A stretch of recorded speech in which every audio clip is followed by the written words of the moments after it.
KKR এর champion করানোর পেছনে ভূমিকা ছিল মেন্টার গৌতম গম্ভীরের। ঠিক 1 বছর আগে লখনৌ টিম ছেড়ে তিনি কেকেআর এর মেন্টার হন এবং তারপর এই দীর্ঘ 10 বছর পর আইপিএল চ্যাম্পিয়ন হয় কেকেআর। গম্ভীর দায়িত্ব ছাড়ায় কেকেআর এর মেন্টার কেউ থাকছেন না, সেক্ষেত্রে কে মেন্টার হবেন? সেখানেই শোনা যাচ্ছে টি-20 বিশ্বকাপ জয়ী ভারতীয় দলের কোচ রাহুল দ্রাবিড়কে প্রস্তাব ইতিমধ্যে দিয়ে ফেলেছে কেকেআর টিম ম্যানেজমেন্ট। এবং শুধু প্রস্তাব নয়, এবং যেটা সূত্রের খবর, যেটা জোর জল্পনা, যে আর্থিক পরিমাণের প্রস্তাব দেওয়া হয়েছে, অর্থাৎ যে টাকার বেতন রাহুল দ্রাবিড়কে অফার করা হয়েছে, সেটা নাকি ভারতীয় দলের কোচ থাকাকালীন যে পরিমাণ বেতন পেতেন তার চেয়েও বেশি। রাহুল দ্রাবিড় শেষ পর্যন্ত কেকেআর এর মেন্টর হবেন কিনা সেটা সময় বলবে। যদিও কেকেআর এর টিম ম্যানেজমেন্টের পক্ষ থেকে অফিসিয়ালি এই খবরের কোনো সত্যতা ঘোষণা করা হয়নি বা কেউ এই নিয়ে কোনো বক্তব্য রাখেননি। তবে কেউ অফিসিয়ালি না বললেও কথায় বলে যা রটে তার তো কিছু ঘটে। তো যেটা শোনা যাচ্ছে যে ইতিমধ্যেই রাহুল দ্রাবিড়কে অনেক ফ্র্যাঞ্চাইজি, যারা আইপিএল এর দল 10টা ফ্র্যাঞ্চাইজির অনেকেই রাহুল দ্রাবিড়কে পেতে চান এবং তারা কিন্তু তাকে প্রস্তাব দিয়েছেন।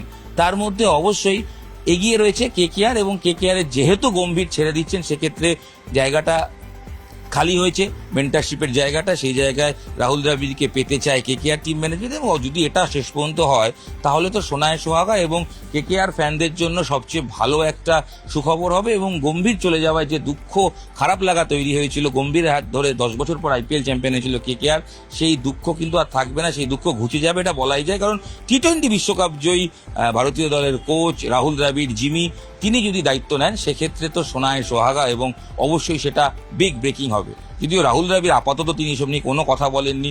বিশ্বকাপ জয়ের পর তিনি মজা করে সাংবাদিকদের ইন্টারভিউ দেওয়ার সময় বলেছিলেন তিনি বেকার, তিনি চাকরি খুঁজছেন। অনেকে বলছেন তারপরে এই কেকেআর আরও ঝাঁপিয়ে পড়েছে। আসলে বিষয়টা তা নয়, কেকেআর ইতিমধ্যেই প্রস্তাব দিয়েছে বলে খবর, এবং যে পরিমাণ টাকা তাকে অফার করা হচ্ছে সেটা যথেষ্ট লোভনীয়। যদিও রাহুল দ্রাবিড় তিনি জানিয়েছিলেন পরিবারকে সময় দিতে চান, সেই কারণেই কোচিং ডিউটি থেকে তিনি ছুটি নিচ্ছেন। আইপিএল এর মেন্টর হয়ে বা কোচ হিসেবে যদি কাজ করেন দ্রাবিড়, সেক্ষেত্রে তার পরিবারকে সময় দেওয়ার ক্ষেত্রে খুব একটা অসুবিধা হওয়ার কারণ নয়। তার কারণ আইপিএল চলবে সব মেরে কেটে 2 থেকে 2.5 মাস সব মিলিয়ে প্রস্তুতি শিবির টিবির ধরে। সেক্ষেত্রে 10 মাস সময় কিন্তু তিনি পাবেন পরিবারের সঙ্গে নিজের মতো সময় কাটানোর। ভারতীয় দলের কোচ থাকাকালীন কার্যত 10 মাস সারাদিন ট্রাভেল করতে হতো, পুরো 10 মাস বাইরে থাকা, বিভিন্ন সিরিজ থাকতো। ওই আইপিএল এর 2 মাস কার্যত ছুটি ছিল। আর আইপিএল এর মেন্টার হলে ঠিক তার উল্টো হবে, ছুটির দিনগুলো অনেক বেড়ে যাবে, পরিবারকে সময় দেওয়ার সুযোগ অনেক বেড়ে যাবে, এবং মাস 2-1 কাজ রয়েছে। তো অবশ্যই এই প্রস্তাব রাহুল দ্রাবিড় নিশ্চয়ই ভেবে দেখবেন বলেই সবাই আশা করছেন, কেকেআর ফ্যানরা আশা করছেন। তবে কিছুক্ষণ আগেও বললাম, যা রটে তার তো কিছু ঘটে। দেখা যাক শেষ পর্যন্ত এই জল্পনায় শিলমোহর পড়ে কিনা। তবে জোর জল্পনা, কেকেআর এর মেন্টার হিসেবে টি-20 বিশ্বকাপ জয়ী সদ্য ভারতীয় কোচের পদ থেকে সরে যাওয়া রাহুল দ্রাবিড়কে পেতে মরিয়া কলকাতা নাইট রাইডার্স। শাহরুখ খান তিনিও চান, ভেঙ্কি মাইসর সিইও তারাও নিশ্চয়ই চান যে গৌতম গম্ভীরকে, যেহেতু তারা ভারতীয় দলের স্বার্থে তাকে ছেড়ে দেওয়া হয়েছে, তাই রাহুল দ্রাবিড়কে তারা তাদের টিমে যোগ দিতে, অন্তর্ভুক্তি করতে।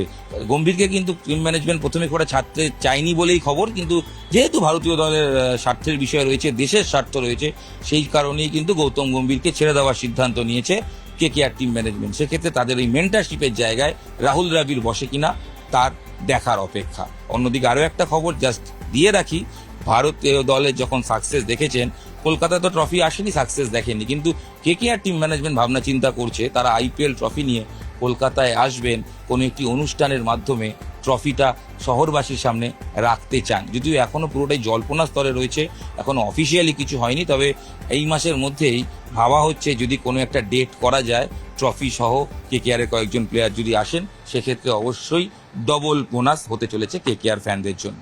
নিউজ 18 বাংলা ডিজিটালের জন্য আপনাদের সঙ্গে আমি ইরণ রায় বর্মন ছিলাম।